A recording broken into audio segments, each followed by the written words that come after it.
having this conversation. I'm not on the right, Pierce, so it doesn't work.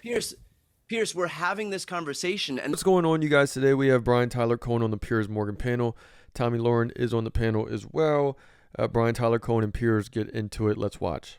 See it all when people point out what's going on with Biden as just a MAGA plot is demonstrably untrue.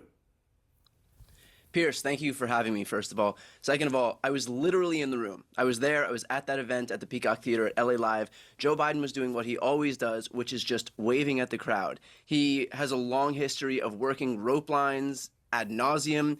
During the State of the Union, he was in that room talking to people so long that the C-SPAN cameras literally turned off. And that's what he was doing on that stage. He was just waving at people who were waving back at him, to the point where Barack Obama came around and just put his arm around Joe, his own vice president, and they walked off stage together, probably because Barack Obama had less of an interest in staying and waving at the crowd as long as Joe Biden did. But this is who Joe Biden is.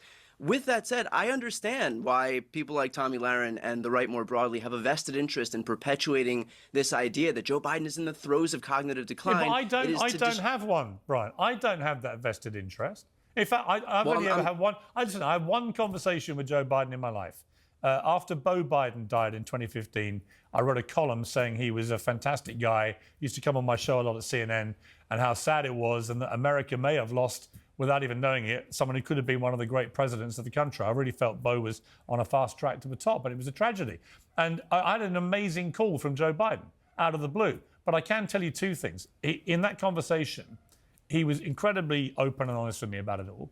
It went on for about 15 minutes. But he was also lucid. He was eloquent. He was articulate. And it was a perfectly normal conversation. It bore no relation to what Joe Biden now talks like or acts like when I see him in public. And I would go back even further, and I would say this is more unsettling, which is in 1986, there's a clip on YouTube where Joe Biden's a senator, and he gives an absolutely ferocious onslaught against apartheid in South Africa in a Senate hearing. And it was all televised. And if you compare that man to what we now see and hear, there is literally no comparison. It is clear evidence before you that this fast-talking, eloquent, loquacious, fiercely intelligent. And this may just be my opinion, but I don't see there being, a great argument for, how apt our presidential candidates have been, as far as we have Joe Biden, whenever we had Kamala. I think that it is important for Democrats in the future, for progressives even in the future, to admit the bankruptcy of our party, or of both parties, of the Republican and the Democrat parties. I mean, they both have become shams. Well, I mean, the Republican has always been a sham, but the Democrats too as well. I think that's important to call out the hypocrisy in both. I think that, that's the only way to ascend both of them. Sort of how, Trump used that to end up putting himself into a tyrannical position, but that was his initial charm of saying, hey, look, both sides are really bankrupt. That call to the people. Senator from 86 is now a shadow of that man. And I don't say that gleefully. Like I say it sadly, but it's obvious.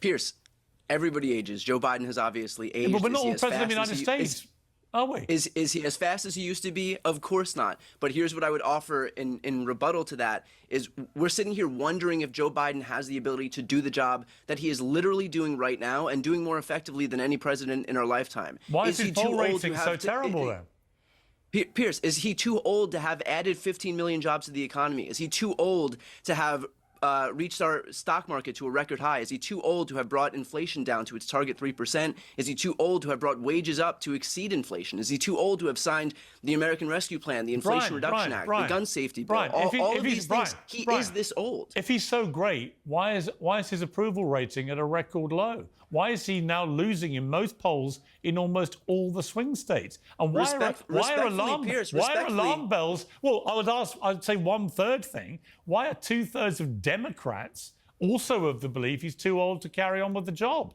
And when you put all that together, why do you want him to run? It might be the only way you lose. Respectfully, Pierce, I would argue that the reason that this is such a top of mind issue is because we have media like this right now, like Fox News in the United States, like Newsmax, like OAN, But who I'm are not right perpetuating wing. this idea relentlessly. I'm not right wing, Brian. relentlessly, That's your problem. because The Achilles heel is I'm If you guys like this content, make sure to like and subscribe for more. literally not conservative. Everybody knows that. So you can say But we're shows right, I'm you can saying say we're shows having- but like we're having this- but I'm literally But we're having not, this conversation. I'm not on the right, Pierce, so it doesn't work. Pierce, we're having this conversation, and this conversation is that drum is beat relentlessly in the United States because it's used as a distraction to not talk about the accomplishments. All right, let me go to check. You've been waiting patiently. Okay, Piers, I would. Yeah, Tommy, quickly, yeah. Piers, I would just want to interject real quickly because I have to say this. Brian, there is nothing I would love more than for the Democrats to stick with Joe Biden as their nominee. I have no dog in this fight. I hope you guys run Joe because I think he's the easiest candidate to beat. So when you say, oh, it's us that are trying to make it seem like he's old, no. If you leave the guy in, it's much easier for my guy to beat him, okay? I think what the writing on the wall is you're going to swap him out. You being the Democrat Party, you're going to swap him out. I'm far more concerned about a different Democrat being the nominee against Donald Trump. I hope that Joe Biden is your nominee. So any dog that you think I have in this fight of beating the drum that he's old, no, Brian, I just have eyes and ears, and I am lucid enough to understand what I'm seeing. I just wanted to make that point. Okay, Cenk, I mean, I think you and we've talked about this before. This has to be a concern, doesn't it, for America? Yeah. There we have it, you guys. We have Brian Tyler Cohen defending Joe Biden. In my opinion, Joe Biden may not be the most apt to run the country, to be president. And I do believe that it is an argument that will be lost every single time. I think that if you are putting Joe Biden against Trump, and even if you put someone like Kamala, who really isn't backed by anybody against Trump, we can see how that worked out. And I think it's important to not fall into that trap of debate. I mean, I know in the debate that's where it was going. But to say, no, look, both of these candidates are bankrupt. That is like for sure. That's how it goes. And I think it's best to own it from that point, to say that that's where Trump got his start of calling out the hypocrisy and, again, the bankruptcy in both parties. And that's how he sort of got favor with the middle, with the ones in the center. And if you're not going to take advantage of that, if you're not going to take advantage of people don't believe in the government whatsoever, then I think that you're going to lose that debate all the time, because you're going against Trump, who isn't afraid to push that button, even though he is right as can be and conservative as can be, and definitely wanting to now implement conservative culture into all of America and eradicate the entire liberal progressive movement. And if you can't see that, then you can't see that. But let me know what you guys think in the comments. It's another day in the progressive way. What's going on, you guys? Today we have Brian Tyler Cohen on the Piers Morgan panel. They are talking about